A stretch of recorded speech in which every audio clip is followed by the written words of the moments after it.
Olá, queridos, tudo bem? Hoje vamos continuar nossa série sobre Neemias e o nosso tema hoje, é sinergia, o caminho para a excelência. Nós temos falado sobre liderança e reconstrução, que a liderança é uma tarefa difícil, não impossível, claro, mas é difícil. Mas quando se trata em reconstrução, refazer algo, reconstruir, se torna mais difícil ainda. E nós temos um grande exemplo na história de Neemias, que nós temos no Antigo Testamento, na Bíblia Sagrada. E hoje eu quero avançar com vocês no nosso estudo. Se você não assistiu nenhum vídeo e ainda quer participar dos outros vídeos, eu vou deixar um card aqui para você, que vai lançar você para o primeiro vídeo, ok? Para você ver desde o começo. Nosso tema foi empatia, primeiro vídeo.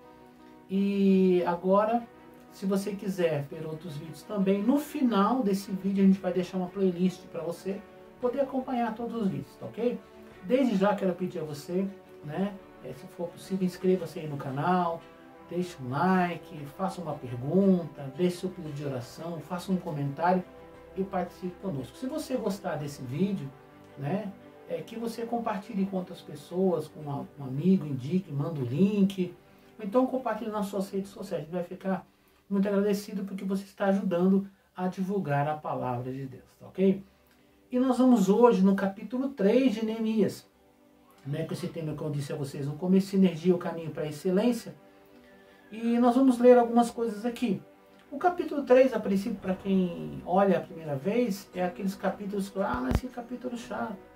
Começa a dizer que o fulano ficou na muralha e fez isso, a família tal, fulano de tal fez isso, ficou na muralha. Um capítulo todinho, ele tem, capítulo 3, ele tem, ao todo, 32 versículos, Então ele é um pouco longo. E para quem não conhece, vai ler, parece aquela lista genealógica, aquela monte de nomes, cita, então não parece importante. Mas eu quero mostrar para vocês que esse capítulo traz uma grande referência para nós aprendermos a importância da sinergia. Falando em sinergia, vem aquela questão, nem todo mundo sabe exatamente o que significa sinergia, eles têm alguns sinônimos, usado na medicina, usado em empresas, usado para várias coisas. Hoje eu quero usar no que diz respeito aos princípios da igreja, como trabalhar em unidade, trabalhar com um propósito. Então, sinergia é um esforço coletivo e solidário em busca de um melhor resultado do que aqueles obtidos individualmente. Traduzindo isso é o seguinte: a sinergia é um trabalho que as pessoas fazem em conjunto, não dá para ter sinergia sozinho, sinergia tem que ter mais de uma pessoa. E quando as pessoas trabalham de uma forma coletiva, mas de uma forma solidária, quer dizer, não é buscando o seu próprio interesse, mas buscando um bem comum, essas pessoas se reúnem e trabalham com esforço, com dedicação, com empenho, que trabalham talvez até mais do que trabalham individualmente. Mas essa soma tem um resultado maior. Igual, vamos dar um exemplo de uma soma. Para somar, 5 pessoas, cada um 2. 2, 2, 2, 10. Seria uma soma. Cada um entrou com 2. Nesse conceito de sinergia, quando as pessoas trabalham numa unidade, buscando um objetivo comum, solidários, é como se aqueles 2 de cada um, no resultado final, fosse 50. Em vez de ser 10, é 50. Aumenta, potencializa o resultado. E isso eu quero falar com vocês hoje. Que o povo de Deus, era a nossa última palavra, nós falamos que o povo estava comprometido, Neemias disse assim, olha, o Deus do céu nos dará sucesso. O povo decidiu reconstruir. No capítulo 2, no verso 18, eles decidiram, então vamos reconstruir. O povo se animou, lá diz no verso 18 do capítulo 12. Desculpa, do capítulo 2. Então agora no capítulo 3, eles começam a construção. Começam a construção das muralhas. Mas eu quero chamar a sua atenção nessa história, é que reconstruir uma muralha numa cidade, em volta de uma cidade inteira, não é uma tarefa pequena. Não era adiantar você pegar um pouco de construtor, um pouco de alguém que conhecia, mais algumas pessoas para carregar as pedras, tal, carregar a madeira para fazer. Precisava de uma ação muito maior. E Deus usou Neemias, eu já falei isso em outro vídeo, que você pode acompanhar aqui no card, que Neemias conseguiu falar bem, ele soube como se expressar, ele soube como falar, ele soube como conversar. Deus deu sabedoria para ele. Então as pessoas se uniram nesse propósito, se empenharam, se dedicaram. Então as pessoas deixaram de lado os seus interesses naquele momento, se uniram em torno da construção. Essa é uma história de sucesso. A construção dessas muralhas, no final, eles conseguiram construir em 52 dias uma muralha que há dezenas de anos, centenas, mais de 100 anos, a muralha estava lá derrubada. Porque ficou 70 anos no tempo do cativeiro e mais as tentativas que eles tiveram, né? Então mais de 100 anos para reconstruir as muralhas e não tinham conseguido, né? Sob a liderança de Neemias, uma liderança abençoada, com um propósito, com o Neemias com um coração voltado para a vontade de Deus, conseguiu motivar essas pessoas, desafiar essas pessoas, formar essa sinergia que eu estou falando aqui para vocês. E aí eles pegam para construir. Mas eu quero ler para vocês aqui no capítulo 3, que me chama muita atenção, são as pessoas que estão reconstruindo as muralhas. Para mostrar exatamente esse conceito de participação, de ser solidário, de se envolver em algo maior do que a gente mesmo. Então aqui diz, capítulo 3, reconstrução das muralhas. Né? As muralhas da cidade foram reconstruídas da seguinte maneira. Aí começa assim, Eliasibe, o grande sacerdote, e os seus colegas sacerdotes reconstruíram o portão das ovelhas. E aí vem dizendo algumas coisas assim. Então, primeira coisa que aparece aqui na nossa história é o quê? O sumo sacerdote, aquele homem mais importante da religião, tinha muitos sacerdotes, mas o sumo sacerdote era aquele mais importante, aquele homem único no país. Era a autoridade máxima religiosa no país, era o sumo sacerdote, o grande sacerdote. Aqui, o que acontece? Eles se unem a outros sacerdotes e vão lá reconstruir, vão pegar pedra, vão pegar madeira, vão tirar escombro, vão pegar no pesado. Mas isso não era a função deles, não era a especialidade, eles não eram formados para esse tipo de coisa. Mas num momento como esse, de unidade, de um propósito maior, que era reconstruir a cidade, como já falamos anteriormente nos outros vídeos, acabar com a vergonha, com a humilhação, com a exploração que acontecia em Jerusalém, né? Principalmente porque as muralhas estavam derrubadas. Havia outros motivos, mas reconstruindo as muralhas ajudaria nesse processo de retomada, reconstrução da cidade como um todo. Então os sumos sacerdotes se animaram, né, e foram pegar lá. Quer dizer, eram pessoas em Israel de uma, vamos dizer assim, de uma elite, mas foram lá pegar na reconstrução. Veja mais, eu notei algumas coisas aqui também, diz assim, os homens de Jericó construíram o trecho seguinte. Está falando de pessoas que não eram da cidade, mas que iam até a cidade, mas também se envolveram e começaram a usar, né, começaram a trabalhar. Muitas pessoas dizem assim, o que eu tenho a ver com isso? Essa tarefa é de fulano, essa tarefa é do pastor, essa tarefa é do irmão fulano de tal, isso é do departamento tal. Mas irmãos, quando se diz respeito à igreja, à obra de Deus, em algum momento nós temos que sair da nossa zona de conforto e começar a fazer alguma coisa. Temos que nos empenhar. Às vezes nós temos que abrir mão de uma área e dizer, eu vou me aventurar em outra área para ajudar. Isso não é definitivo, não é para a vida toda. Não é que esse povo aqui virou construtor para a vida toda. Nesse momento, eles precisavam se unir para reconstruir as muralhas. Cada um voltaria ao seu posto, ao seu trabalho, ao seu cargo, ao seu encargo. Mas nesse momento, todo mundo se comprometeu a fazer algo diferente. Então veja aqui, vai falando muitas pessoas, mas eu estou citando algumas para chamar a sua atenção. No verso 5 do capítulo 3 diz assim, homens da cidade de Tecoa construíram o trecho seguinte. Então o que acontece? Pessoas de uma outra cidade, falando de Jericó, de Tecoa também, não tem nada a ver, eles não são de Jerusalém, mas eles iam a Jerusalém, onde estava o templo, onde estava a adoração, onde a base do comércio acontecia. Quer dizer, todo mundo tinha que entender a importância de Jerusalém para o bem de toda a nação. Era aquela capital do povo de Deus. Então, de certa forma, todos estavam envolvidos. Aqui diz assim, no verso 12, não, desculpa, vamos lá. Verso 8 diz assim, Uziel, filho de Araías, que era ourives, construiu o trecho seguinte. Ananias, que era perfumista, construiu o trecho seguinte até a muralha larga. Então nós vemos aqui duas profissões que não são tão comuns nos nossos dias, mas existem, tá? Um ourives. Quem é o ourives? O ourives é o cara que mexe com ouro. Naquele caso, era o cara que fazia joia, aliança, anel, colares, brincos, né? Era o cara que era um artista que mexia com ouro. Você imaginou como são as mãos de um ourives para pegar aquelas peças pequenininhas, formar uma correntinha, fazer um brinco, com detalhe, com peças, com ferramentas pequenininhas, é todo um trabalho, com aquele pouquinho de fogo e tal. É um trabalho delicado. Mas esse cara botou a mão na massa. Não era um cara acostumado a pegar no pesado, uma construção pesada. Mas ele deixou de lado aquele trabalho detalhista de coisas pequenininhas, delicadas, de grande valor, para carregar pedra grande, madeira, para pegar na construção. A mão do cara deve ter ficado um estrago, né? Ele tinha talvez uma mão tão lisinha para poder pegar pequenas peças. A gente vê aqui também um perfumista. Quem era um perfumista? O perfumista era o cara, né, que fazia perfume. Hoje a gente está acostumado com perfume industrializado, de grandes marcas, né? Marcas dessas de rede, que vendas em rede. Mas naquela época, os perfumes eram feitos manualmente, né?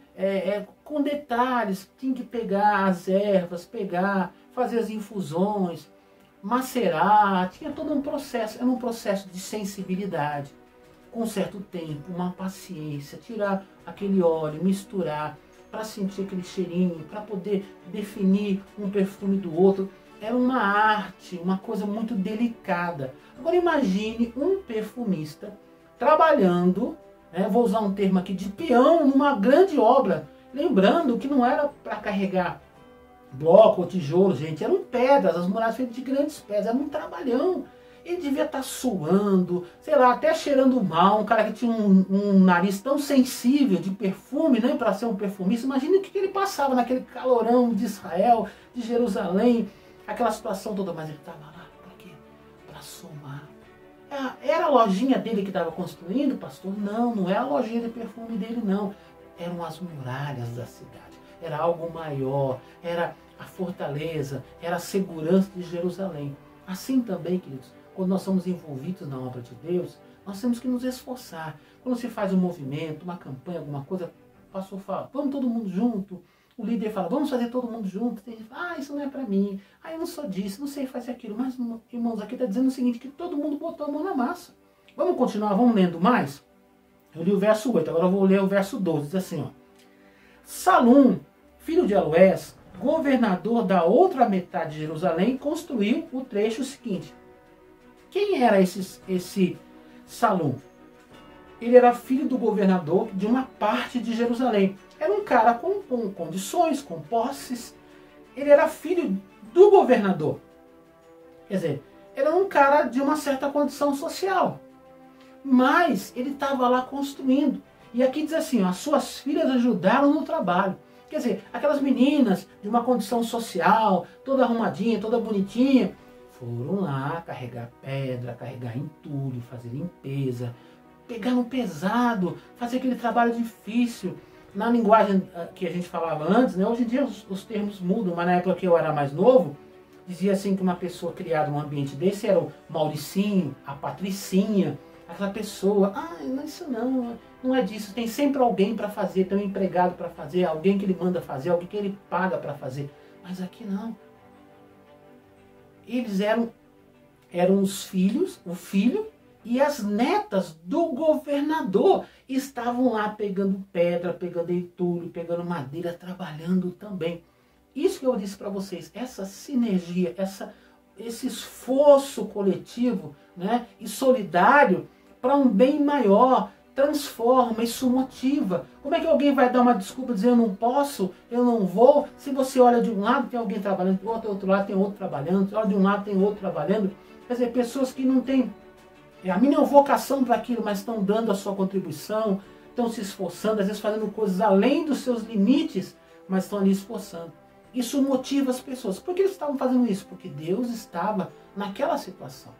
E era uma obra de Deus, liderada por Neemias. Não era uma obra de Neemias, era uma obra que Neemias liderava, mas era uma obra para o reino de Deus. Vamos usar esse termo aqui, ó. E continua dizendo assim, ó. Os moradores de Zanoa, quer dizer, outro lugar. Aqui, ó. Malquias, filho de Recabe, governador do distrito de Bet-Arequém, reconstruiu o portão do lixo, né? E pôs os portões no lugar e colocou os trincos e as trancas. Salum, filho de Ocosé, governador do distrito de Mispá, de outra cidade também. Agora temos um outro ponto que eu quero chamar a sua atenção no verso 17, diz assim, ó. Os levitas também ajudaram a reconstruir as muralhas. Ele segue uma lista grande de algumas pessoas, que eram ligados a esse trabalho, os levitas. Quem eram os levitas, pastor? Os levitas eram aqueles da tribo de Levi, que eram separados para trabalhar nas coisas do templo, antigamente no tabernáculo, depois no templo, a parte religiosa. Os levitas, né, hoje em dia o termo levitas está sempre associado a músicos. Né? Mas na Bíblia, quando falava levita, o levita era músico, ele era porteiro, ele era segurança, ele transportava, ele fazia limpeza, enfim, ele fazia várias tarefas ligadas à religião, ligadas ao templo e à estrutura religiosa que existia em Israel. E aqui diz que os levitas foram também. Né? E eu quero chamar a atenção, porque às vezes tem pessoas que falam assim, eu fazer uma faxina, eu fazer uma limpeza, vamos fazer uma grande reforma na igreja. Aí eu sou levita.